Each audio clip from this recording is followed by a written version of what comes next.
Salut, je suis Arina. Dans cette vidéo, on va reprendre des bases de productivité, des bases d'apprentissage et on va voir si c'est possible de travailler et d'apprendre des cours 2 fois plus vite. Ici, c'est bien possible. Comment le faire? Déjà, moi, je pense que c'est tout à fait faisable, c'est tout à fait possible de faire en 1 heure ce que tu es capable de faire en 2 heures si tu appliques une bonne méthode et une bonne stratégie. Dans cette vidéo en particulier, on va voir la mémorisation active, loi de Parkinson, et troisième technique qui est technique de feuille blanche. Personnellement, la technique de feuille blanche, je trouve que c'est la technique la plus efficace pour moi en tout cas. Ça fonctionne très bien, j'espère que ça va fonctionner aussi bien pour vous. Du coup, n'hésitez pas à rester jusqu'à la fin de cette vidéo pour ne pas louper cette technique qui est superbe, qui fonctionne très bien. Alors c'est parti, on va commencer par la mémorisation active. C'est quoi la mémorisation active? Comme son nom l'indique, c'est le fait de mémoriser des choses de façon active. Le principe, c'est de se tester, c'est de se poser des questions, de savoir ce que tu sais et ce que tu sais pas. Mais vous pouvez dire que moi, je sais déjà ce que je sais et ce que je sais pas. Pourquoi faire tout ça? Et bon, souvent, c'est juste l'impression. Si on a lu une page, si on a lu 2 pages et c'est encore frais, le texte est encore frais dans la mémoire, on a l'impression qu'on connaît tout, qu'on maîtrise cette partie-là très bien et que ça sert à rien de les travailler, que ça sert à rien de...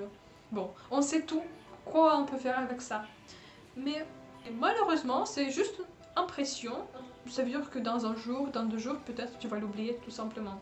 Parce que c'est frais dans ta mémoire à court terme et pas dans ta mémoire à long terme. Du coup, comment faire?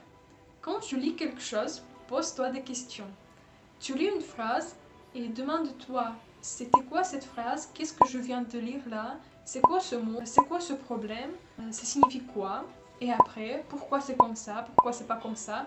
Toutes ces choses-là, essaie de répondre à ces choses-là. Lis de manière active.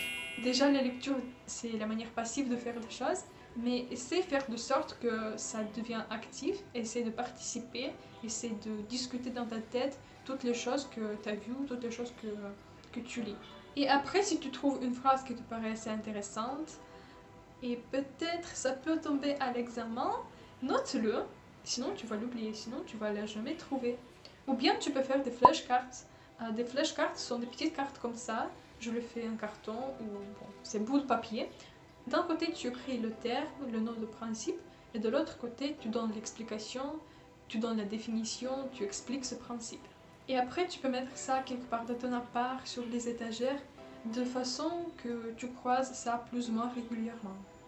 Et moi, quand je croise cette carte, par exemple la carte où écrit Bois de Le Châtelier, j'essaie de deviner ce qui est écrit derrière. J'essaie de me forcer de sortir de ma tête l'information que j'ai par rapport à cette loi-là. J'essaie de le réciter, j'essaie peut-être de trouver des exemples.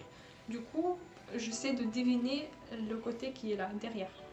Et de la même façon, si je vois ma carte de ce côté-là, du coup, l'explication de principe de Le Châtelier, j'essaie de deviner de quelle loi s'agit-il. J'essaie de deviner ce qui est écrit derrière. J'essaie de deviner la loi de Le Châtelier. J'espère que c'était plus ou moins clair.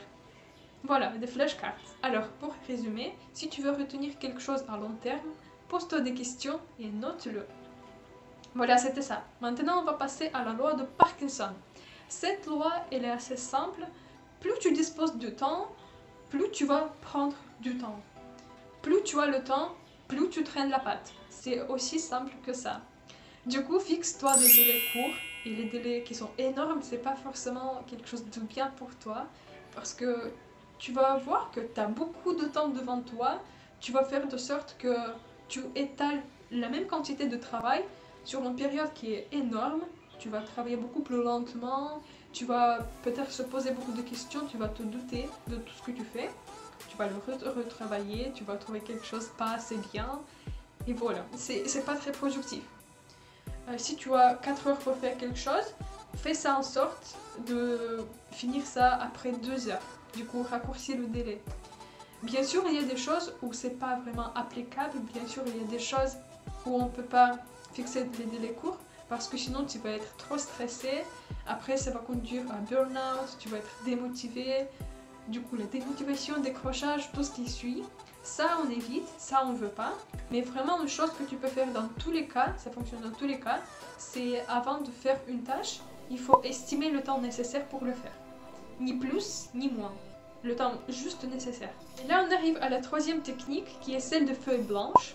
Cette technique je l'adore, j'ai commencé à le faire quand j'étais au lycée, mais à l'époque je ne savais pas vraiment que c'était une technique à part, je le trouvais plus ou moins intuitivement, de manière plus ou moins intuitive, mais après j'ai fait la recherche et j'ai vu que ça existe, la technique de Feynman. Feynman, je vais écrire ici. Et je me suis rendu compte que ça ressemble vachement à ce que je faisais à l'époque. Et on peut faire cette technique de façon différente. Moi je le fais en 3 étapes. Première étape c'est de prendre une feuille blanche, une feuille vierge. Deuxième étape, c'est de réciter là-dessus ton cours, bien sûr sans voir ton cours, sinon ça perd l'intérêt.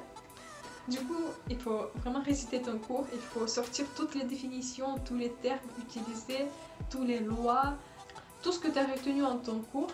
Ça peut être le cours du jour même, il y a un jour, il y a 2 jours, du coup le cours plus ou moins récent. Aussi moi ce que je fais, c'est j'imagine un enfant devant moi, et j'essaie d'expliquer le cours de thermochimie par exemple à cet enfant. Bien sûr, si je dis à un enfant le terme produit thermochimique, hein, c'est quoi des produits thermochimiques? L'enfant, il va pas comprendre, c'est mort. Il faut trouver d'autres mots, il faut trouver une autre façon de l'expliquer. Du coup, au lieu d'écrire des produits thermochimiques, bien sûr, je connais ce terme, il faut donner la définition, il faut simplifier cette phrase. Du coup, produits thermochimiques, ce sont des produits les plus stables. Et c'est quoi les produits? Et il faut poser les questions. Les produits, quels produits? On parle de quels produits? Du coup, il faut expliquer, ce sont des composés, ce sont des molécules en gros qu'on obtient après la réaction. Du coup, les produits thermochimiques, ce sont les composés qu'on obtient au cours de la réaction et qui sont les plus stables, qui ne se dégradent pas. Voilà, comme ça c'est beaucoup plus compréhensible. Et j'explique comme ça, dans ma tête, à cet enfant imaginaire, et je parle toute seule pour réviser, pour réciter, pour apprendre des cours. Si tu ne sais pas expliquer quelque chose à un enfant avec tes propres mots, avec les mots les plus simples possibles, ça veut dire que tu ne maîtrises pas très bien ce concept. Il faut le retravailler. Et là, on arrive à l'étape numéro 3, c'est de comparer tout ce que tu as écrit sur une feuille avec le vrai cours. Et comme ça, tu vas voir tes faiblesses, tu vas voir tes lacunes, sur quoi il faut te concentrer, sur quoi il faut travailler. Et aussi, de la même façon, tu vas voir des parties où tu avais tout juste, des parties que tu maîtrises très bien. Et ça sert à rien de retravailler tout ça. Du coup, on se focalise sur ce qui est très important, sur ce qui est un peu faible, ce qui est un peu flou. Voilà. Comme ça, on économise aussi le temps. Ces 3 techniques te permettront de travailler tes cours 2 fois plus vite, d'apprendre de façon beaucoup plus intelligente, beaucoup plus efficace. J'espère que cette vidéo vous a plu. N'hésitez pas à dire ce que vous en pensez dans les commentaires. N'hésitez pas à vous abonner à cette chaîne. Je vous dis à bientôt et ciao!